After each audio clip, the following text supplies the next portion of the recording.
দাদা, ক্লান্ত খুব। হ্যাঁ, এই সারাদিনের প্রচারের পর যখন পিঠটা এরকম থাকে তখন খুব ঘুম পায়। আর একদম বসলেই মনে হয় ঘুমটা চলে আসে। কংগ্রেসের কি এই অবস্থা, ঘুমিয়ে পড়েছে? হ্যাঁ, ঘুমন্ত কংগ্রেস আমার এলাকায় তো জেগে আছে। আর ঘুমন্ত কংগ্রেস অনেকদিন পরে সব আসনে লড়াই করছে। রবীন্দ্রনাথ, অমর্ত্য সেন, বামাখ্যাপা, তারাশঙ্করের মাটিতে তৃণমূল কংগ্রেস যদি কাজল শেখকে নেতা বানায়, আমরা যারা রাষ্ট্রীয়বাদী রাজনীতি করি, আমরা যারা গেরুয়া ঝান্ডার রাজনীতি করি, জয় শ্রীরাম বলে রাজনীতি করি, এর থেকে বড় আশীর্বাদ আর কিছু হয়? আমি একজন ব্যক্তি যাকে ওয়ান্টেড করা হয়েছিল, আমার 10টা ইনাম ঘোষণা করেছিল বাম জামানায়।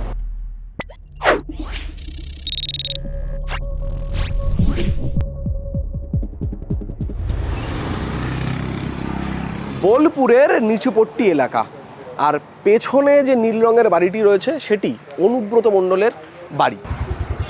বীরভূমে ক্ষমতার ভরকেন্দ্র পরিবর্তন হতেই গুরুত্ব কমছে এই বাড়ির। 2024 নির্বাচনে অনুব্রত মণ্ডল ছিল না, তিহার জেলে ছিল। তখন মমতা বন্দ্যোপাধ্যায় বীরভূম জেলায় যে কোর কমিটি গঠন করে দিয়েছেন, সেই কোর কমিটিকে নিয়ে সকলকে নিয়ে সংঘবদ্ধভাবে আলাপ আলোচনা সাপেক্ষে আমরা ভোট করেছি। কোনো বোমাবাজি গুলিবাজি হয়নি। 2026-এ কি আবার অনুব্রত মডেল ফিরবে, না যে মডেলটা কাজল শেখ নিয়ে এগিয়ে গেল এবং তৃণমূলের ঝান্ডা এগিয়ে গেল সেই মডেল চলবে? দেখুন, আমি চাই সব সময়ের জন্য মানুষের পাশে থেকে মানুষের হয়ে কাজ করতে। মমতা বন্দ্যোপাধ্যায় যে উন্নয়ন করেছে, সেই জনমুখী প্রকল্পগুলো সঠিকভাবে যদি আমরা বাস্তবায়িত করে থাকি, তাহলে কোনো হই হই, কোনো বোমাবাজি, কোনো গুলিবাজির প্রয়োজন নেই, প্রয়োজন হবে না। এখন বর্তমানে যিনি বিজেপির ক্যান্ডিডেট আছেন, এই বিধানসভার মানুষ তার গোয়ানা হারিয়েছে, আর তার পাত্তা পাওয়া যায় না। 5 বছর তার দেখা পাওয়া যায় না। কাজল জিতবে? হ্যাঁ জিতবে, 100 বার জিতবে। কত ভোটে জিতবে?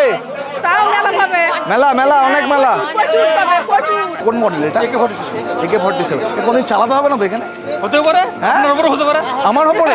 হ্যাঁ, বীরভূমে এসছি ভোট কাভার করতে, গুলি চলবে? হবে কি এটা? হবে না। আমার 2 ভাই বাবা অন্যায় অত্যাচারের বিরুদ্ধে প্রতিবাদ করেছে বামফ্রন্টে, তার জন্য হত্যা করার পরেও আমার মা, আমার গর্ভধারী মা, যার বয়স 90 ছুঁই, তিনি আমাকে এবং আমার বড়দাকে আবার বাড়িয়ে দিয়েছিলেন যে মমতা বন্দ্যোপাধ্যায় হাতকে শক্ত করার জন্য।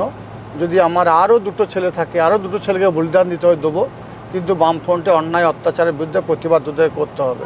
লড়াই করেছি, সংগ্রাম করেছি, মিথ্যার মামলার মালা গলায় পড়েছি। অমনয় বাংলার বুকে আমি একজন ব্যক্তি যাকে ওয়ান্টেড করা হয়েছিল, আমার 10টা ইনাম ঘোষণা করেছিল বাম জামানায়, কিন্তু কোনো সময়ের জন্য উপরবেলা ছাড়া কারো কাছে মাথা নত করিনি।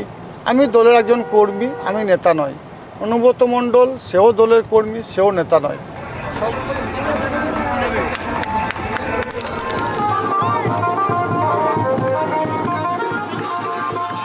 2021 সালে এই জেলায় দুবরাজপুর বিধানসভা বাদ দিয়ে 11টি বিধানসভার মধ্যে ফলাফল ছিল তৃণমূল 10, বিজেপি 1। কোন ফুলে ভোট দেব? 11 সালের এই ভোট গণনার ভোটের ফলাফল প্রকাশের আগে পর্যন্ত আমরা যখন নিচে যাচ্ছিলাম সেই সময়, তখনও উই আর নট শিওর কি সত্যিই পরিবর্তনটা হয়ে যাবে কিনা। এবং তৃণমূল কংগ্রেসের টপ লিডার্সরা যখন ছিল, তখন তারাও বলছিল আমরা মনে হয় সামনে গিয়ে কোথাও আটকে যাব। তার কারণ সিপিএমের ওই সময় যাদবপুর থেকে গোলপাড় পর্যন্ত বুদ্ধ ভট্টাচার্যের নেতৃত্বে একটা যে রোড শো হয়েছিল, সেই রোড শো ম্যাসিভ, ম্যামথ। এবং ওই রোড শো দেখার পর পশ্চিমবঙ্গের ন্যারেটিভ বদলে যায় যে না, এবারও সিপিএম। তো সেই জায়গা থেকে বদলে গিয়ে পরিবর্তন হলো, কারণ মানুষ মনে ঠিক করে নিয়েছিল পরিবর্তন হবে। একই ঘটনা এবার হতে চলেছে। 2021-এর ভোট পরবর্তী হিংসায় ডায়মন্ড হারবারের পর সবচেয়ে বেশি হিংসা হয়েছিল বীরভূম জেলা, তারপরেতে কোচবিহার জেলা। এই জেলাতে 5টি খুন হয়েছিল। আমরা 5 জন কার্যকর্তাকে ভোট পরবর্তী হিংসায় হারাই এবং 3 থেকে 4 জন আমাদের মহিলা কার্যকর্তার উপর তাদের সম্ভ্রমভাবে এবং গণধর্ষণের ঘটনা ঘটে। আমাদের কার্যকর্তাদের উপর মিথ্যে মামলা, ভয় দেখানো, হুমকি, এসব একটা দীর্ঘ সময় চলেছে। কিন্তু তারপরে যখন উন্নয়ন বাহিনীর সর্দারকে পোস্টপোল ভায়োলেন্স কেসে, গরু চুরি কেসে তিহাড় জেলে পাঠানো হয়, তো তারপর থেকে তৃণমূলের ডাউন দ্য লাইন ছোটো ছোটো সর্দাররা বুঝতে পেরেছে যে বড় সর্দারকেই যখন তিহারে যেতে হয়েছে, ছোট সর্দারদের বাঁচা যাবে না। যে 21-এর বিধানসভার ভোট পরবর্তীকালে যে সন্ত্রাস হয়েছিল, তার পরবর্তীকালে যে ঘটনা ঘটেছে, তাতে 24-এর লোকসভা ভোটের দিন আমরা দেখেছিলাম সেই বড় সর্দার তার বাড়িতে রামঝান্ডা বেঁধে দিয়েছে। আর 26-এর বিধানসভা আগে আমরা দেখলাম যে তিনি রামনবমী মিছিলে হাঁটছে। 26-এর নির্বাচনের পরে দেখবেন তিনি জয় শ্রীরামও বলছেন।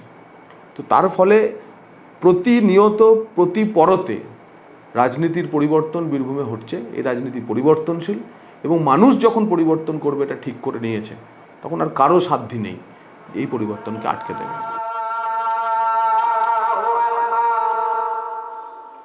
এখন কি বিজেপি আসবে?